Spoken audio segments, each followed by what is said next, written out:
Bom, hoje nós celebramos a festa da nossa paróquia, né? A nossa casa, que nós devemos cuidar e amar. Chegará tempo que não haverá mais isto, né? Mas enquanto nós temos essa graça, nós temos que estar dentro da nossa casa, rezando e agradecendo a Deus. E aprender a cuidar, viu, gente? Cada um que está aqui tem o dever de cuidar da igreja. A igreja não pertence a uma pessoa, é nossa. E se a gente cuida, nós recebemos muitos dons, porque Deus fica muito contente em ver que nós cuidamos das coisas dele. Uma coisa que eu aprendi no seminário: cuida primeiro das coisas de Deus e Ele cuida bem das tuas. E é verdade, não precisa se preocupar. Agora, se você anda deixando as coisas de Deus, tanto material e principalmente espiritual, em segundo plano, é complicado. Mas eu faço um convite: a gente tem que retornar a viver segundo aquilo que Deus pede. E aqui nós escutamos nessa liturgia também, por mais que queiram dizer que Jesus não caminhou sobre o mar, os evangelhos são muito nítidos, né, gente? Mas você sabe que o demônio, ele faz coisas, né? E dizem o que querem. E é fácil de ter muita gente indo atrás, porque, imagina, se eu mato a Deus, quem é que é Deus? Eu, né? Se o homem tira a Deus, quem é Deus? Ele mesmo. Se o homem começa a propagar que Deus não existe, então cada um é dono da verdade, porque a verdade não existe, porque o que nós anunciamos é que todo mundo é igual. Mas você sabe que não tem como ser todo mundo igual. Se todo mundo for igual, é uma miséria que dá medo, né? Olha os países aonde o cristianismo não chegou. Eles não têm tecnologia. Tudo que eles têm, eles se apropriam dos outros, vão aí em cima. Mas eles não descobrem nada, gente. E Jesus Cristo, para essas pessoas, parece que veio para atrapalhar, não? Não veio. Toda a sabedoria que nós temos hoje no mundo veio através da igreja. Quem foi que resgatou os grandes filósofos e trouxe os escritos? A igreja. Se não fosse a igreja, ninguém saberia de Aristóteles, Platão e nada, tudo teria acabado.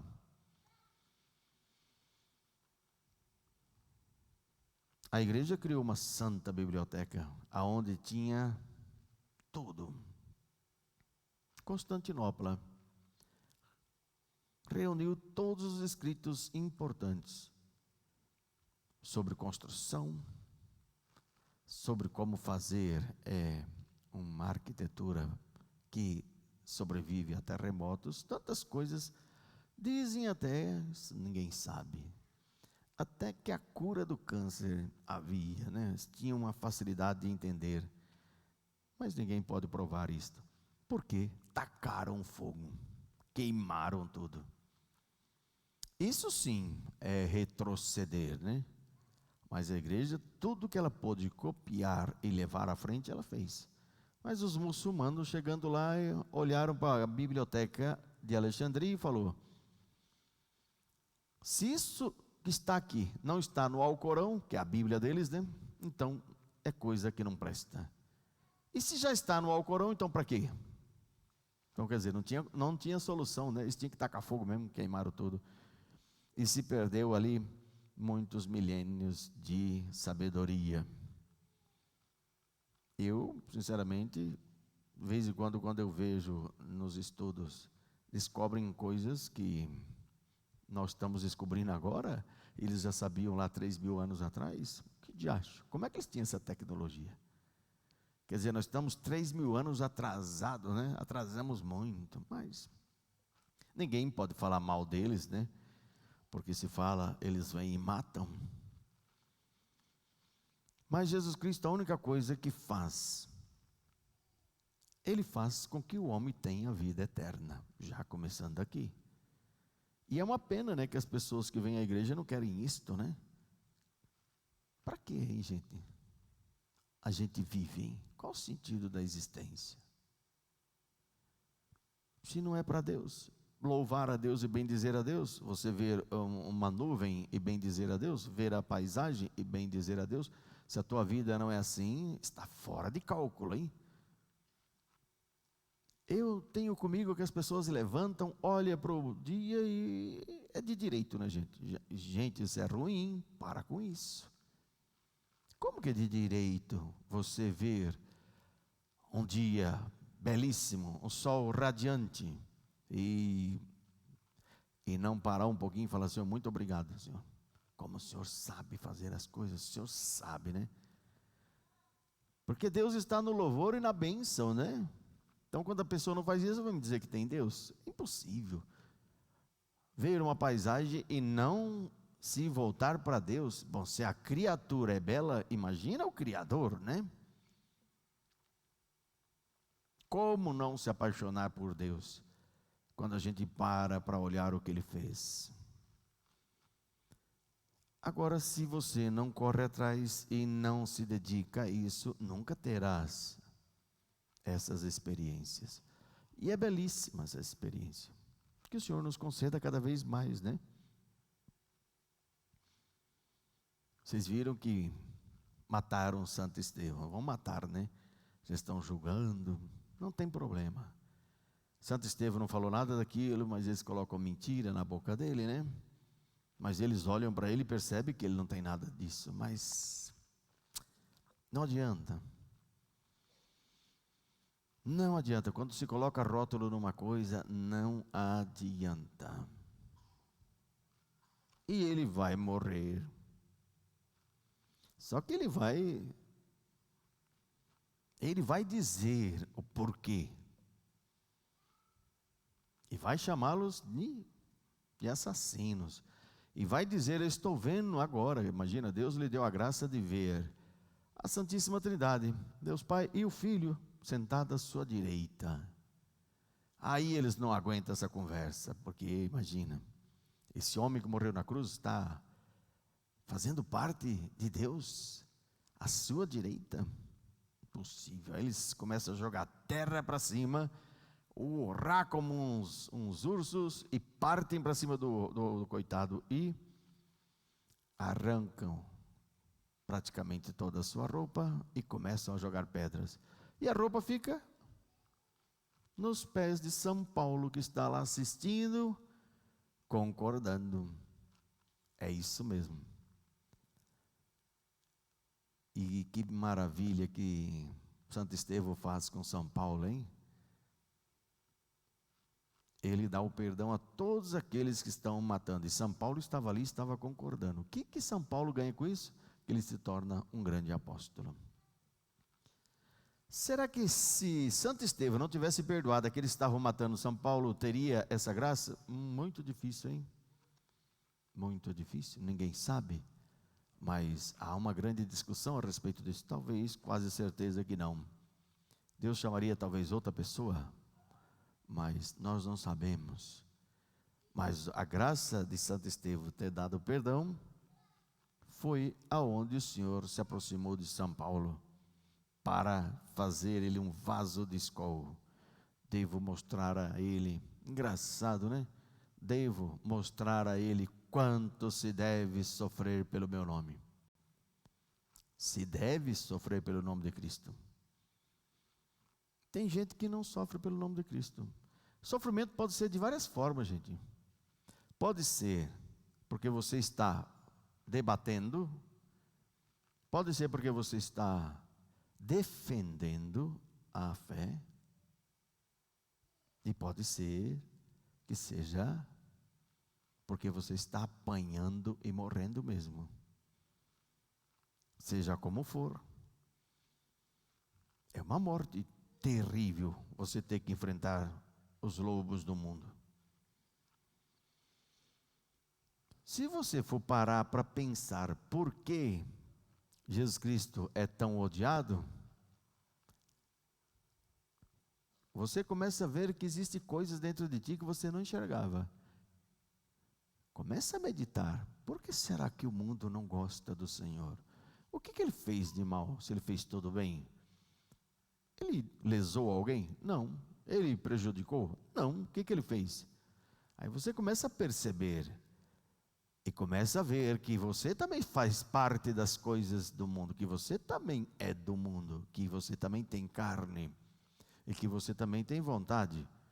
E o que está acontecendo? A vontade crescendo porque tem vícios, não pode aceitar o que Jesus Cristo fala. Impossível.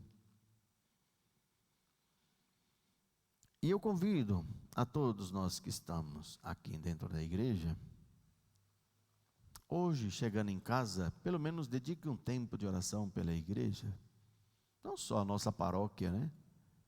Que precisamos rezar pela nossa paróquia sempre, né?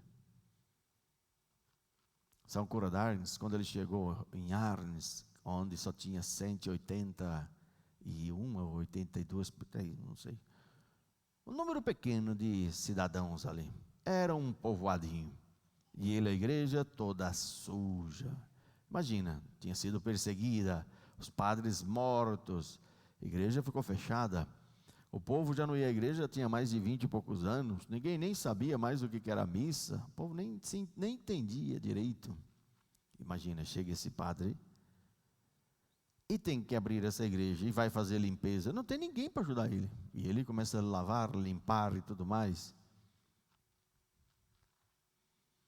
E como que ele encheu a igreja? Porque ele era muito curto, ele não tinha sabedoria, ele era curto, coitadinho, mas era santo, né? E como que ele encheu a igreja e fechou todos os cabarés que existiam em volta da igreja, que havia só cabarés, prostituição, noite e dia. Como que ele fez? Aí de vez em quando, né, a gente, entre os padres, a gente começa a conversar. Você ainda não fez como São Cura de Arnes, né? Ele começou a fazer penitência, autoflagelando-se, noite e dia. Ele não saiu nas casas, venham para a igreja, de jeito nenhum. O povo jogava água nele, o povo expulsava ele. Por quê? Porque há poucos anos já tinha passado o exército e matado os padres, matado quem era cristão, não queria. E eles não queriam saber mais de estar nesse rolo, nesse meio desse bolo. Então o povo, com medo, rejeitava a visita do padre. Então o que ele começou a fazer? Começou a fazer penitência, muita penitência. Passava a noite inteira fazendo penitência. Ficava até 3, 5 ou 10 dias, dependia, com o mínimo de comida, só para não desmaiar, como ele dizia.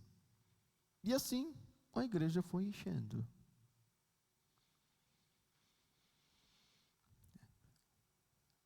Que aula de sabedoria, né?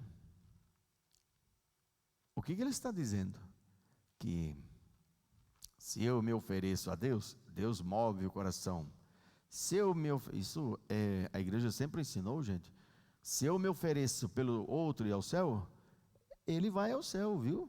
Só que Deus vai vir permitir que eu seja atormentado. Eu tenho que pagar essa dívida. Então, tem muita gente sossegada na vida, né? Está muito bem, tem lá sua casa, tem lá sua comida, né? Tem a sua televisão e o seu celular, e tem, sei lá, até um estátua ali dentro do próprio serviço, e a tua vida se reduz a isto, né? Não faz mais nada para Deus. Não, eu vou nas missas. E o quê? Eu rezo. Mas você reza para quê? A tua oração, eu te pergunto, para que mesmo que você reza? Porque todo mundo começa bem na oração. Se você for ver qualquer pessoa que vem lá do mundo, reza bem, Se você ensinar a rezar o terço, ele reza bem. Só que depois de um ano, ele já não está rezando tão bem. Ele já tem direitos e agora começa a forçar a Deus, quer que Deus lhe dê aquilo, que Deus lhe dê e já começa a julgar os outros. Então, esse espírito doentio do homem. E tudo vem do quê? De rezar mal, porque eu vou rezando mal, vou aprendendo a rezar mal e vou tendo consciência de uma oração péssima. Deus não se mostra, Deus não se perfaz, eu não sinto a presença de Deus e canso. Eu já não presto atenção no que eu falo. Sou um papagaio, né? Uma vitrola. E estou regredindo. Porque antes de eu entrar na igreja, eu via vocês melhores do que eu. Tinha até medo de ficar perto de vocês. Agora eu estou vendo que vocês são tudo uma porcaria que não vale nada. Quer dizer, vocês correm atrás de fazer prosélito. O próprio Senhor fala isso, né? E depois que conseguem, eles se tornam 2 vezes mais dignos do inferno. É o que acontece. Mas por quê? Porque rezam mal. Por que eu não posso oferecer minha oração? Senhor, se o Senhor quiser mandar sofrimento, mande. Desde que o Senhor me dê a graça de suportá-lo. Humilhação, ser o último. Que todos possam me desprezar, pisar em cima. Falar o que quiser. Que eu seja o último. E todo esse sofrimento salve alguém. Me dê a santa humildade, Senhor. Mas por que a santa humildade? Para sofrer pelo Senhor e depois morrer.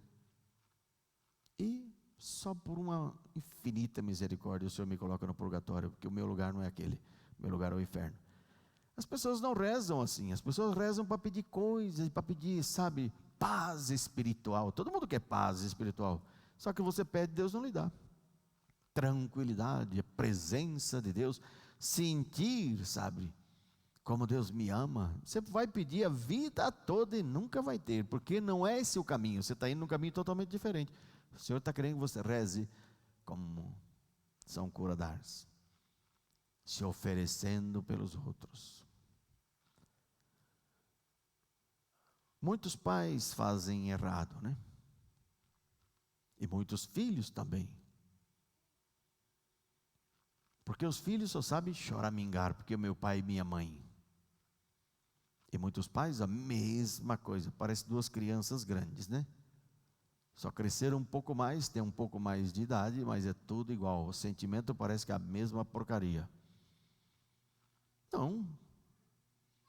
Teu filho não está obedecendo, teu filho começou a fazer coisa errada, você tem que mandar fora de casa, mas não dá para mandar fora de casa. Por que não dá para mandar? Porque você tem que escolher a Deus. Mandou fora de casa, agora eu vou colocar em situação de humilhação pelo meu filho. Vou rezar por ele e vou me oferecer em sacrifício por ele. Os pais, eles rezam. O máximo que eles fazem é rezar pelos filhos, mas não jejuam. E quando jejuam, pelo amor de Deus, coloca para todo mundo saber. A Ceilândia inteira, ó, jejuei. Jejuou o quê? Vá jejuando, o tanto que for.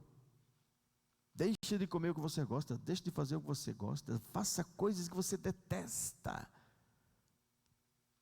Desde que não seja pecado, isso é virtude. E ofereça ao teu filho, não, só rezam e fica, Senhor, ajuda, muda a cabeça do meu filho, muda a mentalidade do meu filho, ajuda meu filho a voltar para casa e que ele seja um bom menino. E o Senhor, sabe o que eu fiz? Você sabe o que eu fiz por vocês? Eu matei meu filho, que sou eu mesmo. Eu e meu filho, nós somos um. Eu me coloquei na cruz para poder te salvar. Agora você é bonitão, só fica pedindo para mim lá fazer magia, mágica. As pessoas pensam que Deus tem que fazer mágica, né? Ajuda meu filho, faz isso com meu filho, traz ele para casa, que ele crie juízo. E continua brigando como todo mundo briga, reclamando como todo mundo reclama, reza pouco, come feito um porco, dorme, que Deus me livre, ronca, que parece que vai arrancar a parede, mas não passa uma noite rezando, não levanta 3 da manhã, não faz nada. Meus parabéns. Complicado, né? Você acha que Deus não vai te escutar se você começar a rezar certo? Os pais pedem muito para os filhos, mas pedem mal. Não se oferecem pelos filhos. Esse é o erro da igreja. As pessoas não se oferecem. Basta uma dorzinha e já começa. Por quê? Por que eu não posso ter dor na coluna? Por que eu não posso ter dor na perna? Por que eu não posso ter essa dor e aquela e ninguém saber? Por que eu gostaria de saber? Por que todo mundo da Ceilândia tem que saber que eu estou com essas dores? Por que não pode ser um segredo entre eu e Deus? Se todos os santos faziam isso continuamente, Santa Bernadette, só porque a madre pediu, ela toda vermelha mostrou, mas ela nunca demonstrou. Ela sofria como ninguém e nem mancava. Só algumas vezes, quando as dores estavam atroz, que ela não tinha nem como pôr o pé no chão. Mas mesmo assim, manquetando um pouco, ela fazia todo o serviço. O médico ficou admirado daquela freira poder andar. Ele dizia: é impossível. Vocês não sabem a dor que é isto. Ela não reunia as freiras e falava: gente, olha meu pé como é que está, olha como é que está minhas pernas. Não dá para eu trabalhar. Não, ela ia, encarava, ninguém sabia, sempre alegre, sorridente, rezando. E todo mundo gostava de estar perto dela, porque sempre era muito contente. Ué, mas tinha uma dor terrível. E hoje as pessoas têm qualquer coisinha, né? Fica reclamando, murmurando. Não, gente. Será que você veio a este mundo para ser igual a todo mundo? Todo mundo é assim. Você não gostaria de ser totalmente diferente dos outros? Não gostaria de ter esse espírito? Você acha que Deus não quer te dar esse espírito? Quer. Só que Ele conta contigo. Sempre o primeiro passo é teu. Sempre é você que corre atrás. Sempre é você que tem que implorar. Como é que Santo Estevão fez isto, né, gente? Você acha que o Santo Estevão era um super-homem? Não, era um coitado como qualquer um, mas olha a santidade que ele chegou. Olha Santa Teresa, São João da Cruz, São Francisco. Por que eles chegaram até lá, né? Eles não ficavam com reclamações. Ninguém percebia que eles sofriam muito. Bom, que o Senhor nos dê a todos nós essa graça, né? Esse entendimento. Porque eu gostaria que essa paróquia fosse realmente um corpo santo, viu? Vocês se santificando e o padre junto. Imagina essa paróquia, que força teria no meio desse mundo. Cada um aqui se santificando e ensinando lá no trabalho, porque vocês têm pessoas que vocês trabalham. E tem pessoas lá que já não acreditam em Deus. E tem pessoas que são de outras religiões que a única coisa que eles fazem é atacar vocês. E a única coisa que você tem que fazer é o quê? Não adianta querer explicar. Gente, olha gente, eu falo para vocês, protestante, não adianta falar, não adianta explicar, não adianta mostrar na Bíblia, não adianta nada. Eles não querem saber. Ainda tem gente que cai nessa armadilha, né? Não, eu vou lá falar de Deus. Ei, você pode falar o que quiser. Ele não quer saber da verdade. Ele já tem uma verdade dele. Você pode mostrar, Deus se aparecer para ele e falar, olha, é assim, ainda ele vai falar, imagina, foi o demônio que me apareceu, tentando me enganar. Não adianta.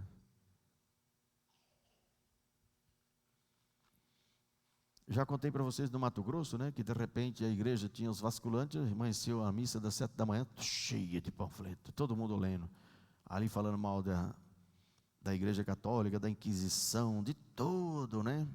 Das cruzadas, depois das imagens, dos santos.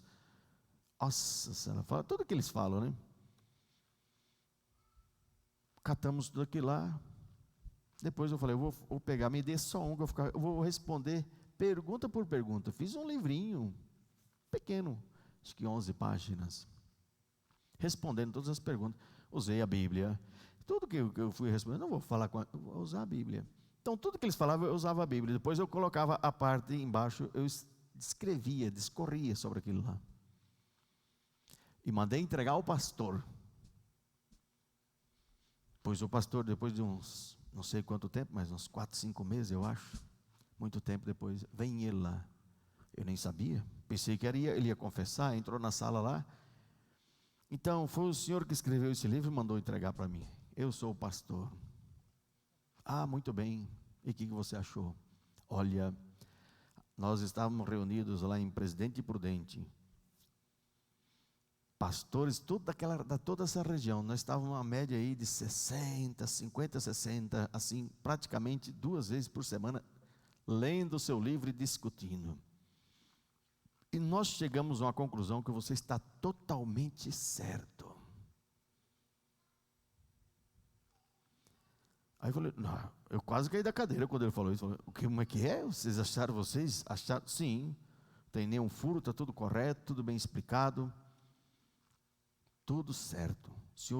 O senhor foi muito inteligente, o senhor usou a Bíblia, né? Usei. Tudo. Contra a Bíblia não podemos falar nada. Então, muito bem. E quando é que vocês vão virar católico? Ele, por que não vão virar católico? Não, se eu estou certo, a igreja está certa, então vocês... Padre, é o seguinte... O senhor respondeu bem, falou tudo bem, está tudo correto, mas vocês continuam totalmente errado. Falei, eu não entendi nada agora. Agora eu acho que eu sou muito burro, que eu não entendi coisa nenhuma do que ele falou. Vocês continuam totalmente errado. Mas, meu amigo, então, é difícil mesmo, hein? A verdade não existe. E é isso, gente, protestante não quer saber da verdade. Mas lá no meu trabalho, se eu sou diferente, eu chamo atenção. Por que você nunca está aborrecido? Por que você nunca está triste? Olha que você tem problema como todo mundo tem. Quem é que não tem problema? Quem que não tem problema? Mas meu amigo, se você tem vida eterna, meu amigo, você tem uma alegria de estar vivo, estar na presença de Deus constantemente, que não tem tristeza, não tem como ter tristeza. Então as pessoas percebem e começam a fazer interrogações. E você começa a chamar pessoas para dentro da igreja sem saber. Porque o exemplo arrasta a gente. Não adianta ficar falando. Todo mundo quer dinheiro. E você não. Você está lá, está bom demais. Todo mundo fica só comprando roupa. Não, você usa a mesma roupa. Você não fica... sempre está bem. Vocês estão me entendendo que o cristianismo, Deus conta conosco? Por isso que eu gostaria que essa paróquia se tornasse totalmente cristã. E se vocês não são, a culpa é minha, né? Porque eu deveria santificar. Mas Deus tem paciência. Vamos ver até onde vamos. Que a Virgem Maria então nos dê a todos nós essa graça. E aprendam a rezar, né, gente? Pai e mãe, você tem um filho que está com dificuldade, se ofereça. O que custa ficar 2 dias sem comer? Ah, mas eu tenho isso, eu tenho aquilo. Coma um pouquinho. Por que eu não posso ficar 3 horas da manhã ajoelhado até as 4 rezando o meu rosário? Por quê? É gostoso? Claro que não, gostaria de estar dormindo. Estou lá rezando. Por que vocês não aprendem a se oferecer pela família? Vocês acham que falando, expondo, brigando, corrigindo, vai dar resultado? Pois, meus parabéns, continue assim, não vai dar resultado nenhum, porque o segredo é mudar o coração de todos, e eu posso mudar, fazendo penitência. Louvado seja nosso Senhor Jesus Cristo. Agora nós vamos elevar ao nosso Pai com confiança os nossos pedidos, as nossas preces.